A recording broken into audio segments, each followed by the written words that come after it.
முருகா வெற்றிவேல் முருகா. வேலுண்டு வினையில்லை, மயிலுண்டு பயமில்லை. என் அன்பு தங்கமே, நீ உயிருக்கு உயிராக நேசித்த ஒரு உறவு உன்னை இப்பொழுது நிராகரித்து விட்டார் என்று வருத்தத்தில் இருக்கின்றாய். நான் அவரை உண்மையாகத்தான் நேசித்தேன். அவரும் நிச்சயமாக என்னை உண்மையாக உயிருக்கு உயிராகத்தான் நேசித்தார்.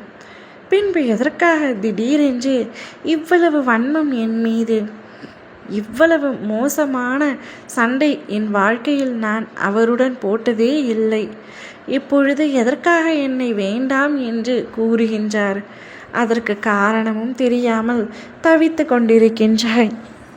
ஆனால் நிராகரிக்கப்பட்ட நீ அழுது கொண்டே இருக்கின்றாய். அவரோ உன்னை வெறுப்பாக நினைக்கின்றார். மற்றவர்களின் வார்த்தைகளை கேட்டுக்கொண்டு உன் மீது வீணாக பழி சுமத்த பார்க்கின்றார். அவரால் உனக்கு ஆபத்து நேரிடப் போகின்றது.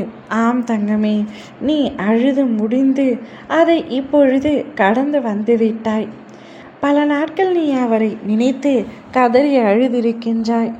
சில நாட்கள் அவர் மீது உனக்கு கோபம் கூட வந்திருக்கின்றது. நான் எந்த தவறுமே புரியவில்லை. பின்பு எதற்காக என்னை விட்டு சென்றார்?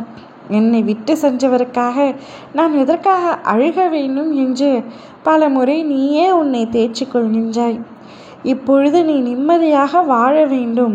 போதும், அழுத காலம் அனைத்தும் கடந்த காலத்தை நான் மறந்துவிட்டு என்னுடைய எதிர்காலத்திற்கு தயாராகிவிட்டேன் என்று நீ நினைக்கும் பொழுது உன்னை தேடி ஒரு ஆபத்து அவரால் வரப்போகின்றது.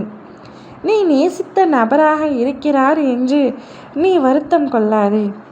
அவரை ஒரு முடிவு கட்டத்தான் உனக்கு நான் முன்னெச்சரிக்கை கொடுத்துவிட்டு அவருக்கான வழியை காட்டப் போகின்றேன். நீ சந்தோஷமாக இருக்கும் இச்சமயத்தில் மீண்டும் உன்னுடன் இணைய வேண்டும் என்று அவர் எண்ணுவதே உனக்கு மிகப்பெரிய ஆபத்தை தரக்கூடியதாகத்தான் இருக்கும். அவர் இப்பொழுது தவறை உணர்ந்து விட்டார்.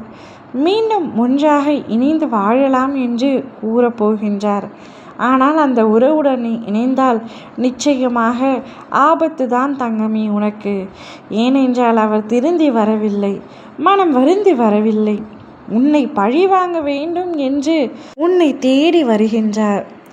ஆனால் என் குழந்தையின் முடிவு விட்டு சென்றவர் விட்டு சென்றவராகவே இருக்கட்டும் என்பதுதான்.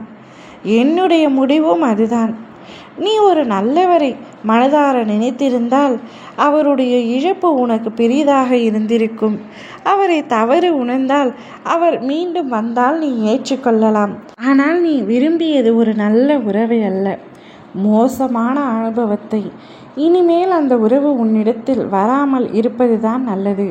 வந்தாலும் நீ ஏற்றுக்கொள்ளக்கூடாது. ஓம் முருகா வெற்றிவேல் முருகா.